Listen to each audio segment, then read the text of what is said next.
महाभारत से जुड़े ऐसे कई प्रसंग हैं जो बहुत कम लोग जानते हैं। सभी को अर्जुन को सिर्फ दो ही पत्नी द्रौपदी और सुभद्रा के बारे में पता है, लेकिन आपको ये जानकर आश्चर्य होगा कि इन दोनों के अलावा दो और पत्नी थी। जी हाँ, उनका नाम था चित्रागंधा और उलूपी। उलूपी जहाँ नाग कन्या थी, वही चित्रागंधा मणिपुर की राजकुमारी थी। इन चारों पत्नियों से अर्जुन को एक एक पुत्र हुए थे, जो क्रमशः श्रुतकीर्ति, अभिमन्यु, बब्रुवाहन और इरावन के नाम से प्रसिद्ध हुए। अर्जुन और उलूपी के लिए इरावन का जन्म विवरण श्रीमद् भागवतम के 9.22 अध्याय में वर्णित है। उलूपी के पिता का नाम राजा कौरव्य था। वे किसी देश के नहीं बल्कि हरिद्वार में गंगा नदी के नीचे बसे नाग समुदाय के महामहिम थे। अर्जुन और उलूपी के विवाह के पीछे भी एक रोचक कथा है। 13 वर्षों के वनवास के पहले जब पांडव इंद्रप्रस्थ रह रहे थे, तो युधिष्ठिर ने उन 5 पांडवों के बीच यह नियम निर्धारित किया था कि द्रौपदी 1 साल तक केवल एक पांडव की पत्नी होगी, जिसके अनुसार यदि द्रौपदी उस समय सीमा के भीतर कक्ष में किसी एक पांडव के साथ है, तो दूसरा कोई भी भाई उस कक्ष में 1 साल तक प्रवेश नहीं कर सकता। यदि किसी ने ऐसा किया तो उसे 1 साल का वनवास भोगना होगा। महाभारत की एक घटना के अनुसार जिस वर्ष द्रौपदी युधिष्ठिर के साथ अपने कक्ष में एकांत में थी, उसी समय किसी दुष्ट से ब्राह्मण के पशुओं की रक्षा के लिए अर्जुन को अपने धनुष की जरूरत पड़ी। अर्जुन भूलवश द्रौपदी के कक्ष में ही अपना धनुष भूल आए थे, परंतु क्षत्रिय का धर्म पालन करने हेतु अर्जुन द्रौपदी के कक्ष में बिना आज्ञा प्रवेश करके धनुष ले आए। वापिस आकर सीधे युधिष्ठिर के पास पहुंचे और याचना करते हुए कहा कि यह मेरा अपराध है, मैंने द्रौपदी के साथ पांडवों के वचन को तोड़ा है, अतः मैं 1 वर्ष के वनवास को भोगने के लिए तैयार हूँ। हालांकि युधिष्ठिर ने अर्जुन के नियम तोड़ने का कारण जानने के बाद उन्हें निर्दोष पाया, परंतु अर्जुन ग्लानि महसूस कर रहे थे, इसलिए वे वनवास चले गए। वनवास की यात्रा के दौरान अर्जुन हरिद्वार पहुंचे, जहां वे गंगा स्नान कर रहे थे।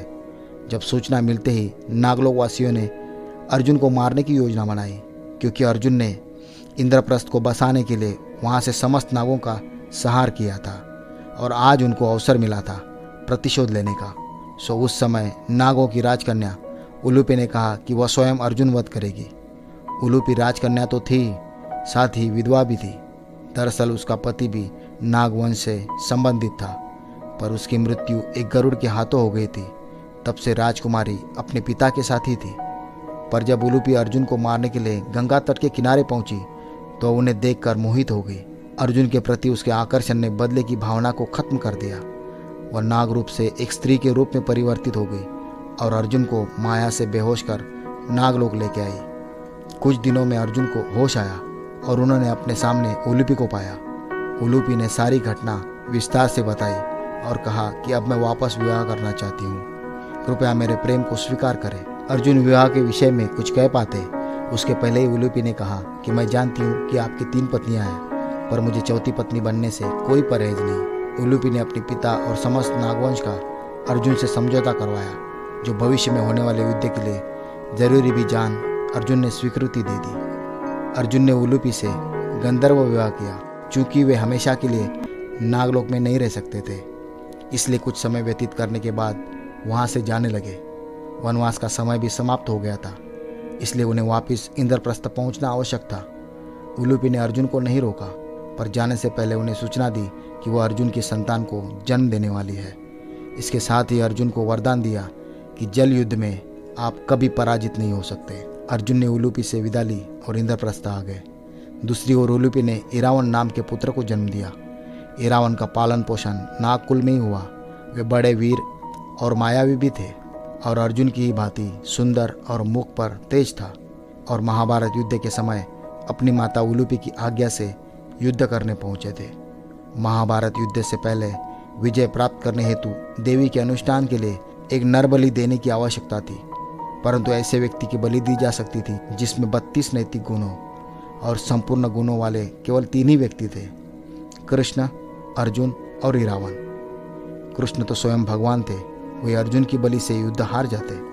तो बचे इरावन। इरावन ने स्वयं को सहर्ष बलि के लिए प्रस्तुत किया, परंतु उनकी इच्छा युद्ध भूमि में वीर गति प्राप्त करने की थी और साथ ही उन्हें विवाह करने की इच्छा जताई, क्योंकि वे विवाहित वीर गति को प्राप्त होना चाहते थे। ताकि कोई उनके शव पर रोने वाली प्रियतमा भी हो। तब भगवान कृष्ण ने उनकी इच्छा पूरी करने के लिए मोहिनी रूप धारण कर राजकुमार इरावन से विवाह किया और उनकी ये इच्छा भी पूरी की। इसी कारण दक्षिण भारत में आज भी किन्नर इरावन को अपना एक दिन का पति मान उनसे विवाह करती है। चूंकि श्री कृष्णा भी पुरुष से स्त्री बने थे, तो किन्नर अपने आप को उस दिन मोहिनी मान इरावन को पूजती है। अब बारी आती है बलि की, तो श्री कृष्ण के कहे अनुसार इरावन अपने शरीर को 32 हिस्सों में काटकर देवी काली को अर्पित करता है। इस बलि से देवी काली अवतरित होती है और उनके साथ इरावन सशरीर वापिस आ जाते हैं और देवी काली उन्हें विजयी होने का आशीर्वाद देती है। महाभारत के भीष्म पर्व के 83वें अध्याय के अनुसार महाभारत के युद्ध के 7वें दिन इरावन का अवंती के राजकुमार विंध्य और अनुविंद से अत्यंत भयंकर युद्ध हुआ। इरावन ने दोनों भाइयों से एक साथ युद्ध करते हुए अपने पराक्रम से दोनों को पराजित कर दिया और फिर कौरव सेना का संहार आरंभ कर दिया, जिससे कौरवों की घुड़सवार सेना नष्ट हो गई और साथ ही शकुनी के 6 पुत्रों को भी यमलोक भेज दिया। यह देख भयभीत दुर्योधन ने राक्षस अलम्बुश को इरावन से युद्ध के लिए भेजा और अलम्बुश और इरावन का अनेक प्रकार से घोर मायावी युद्ध हुआ। उसी समय नागलोक के नागराज की सेना भी अपने युवराज इरावन की सहायता के लिए वहां आ पहुंची।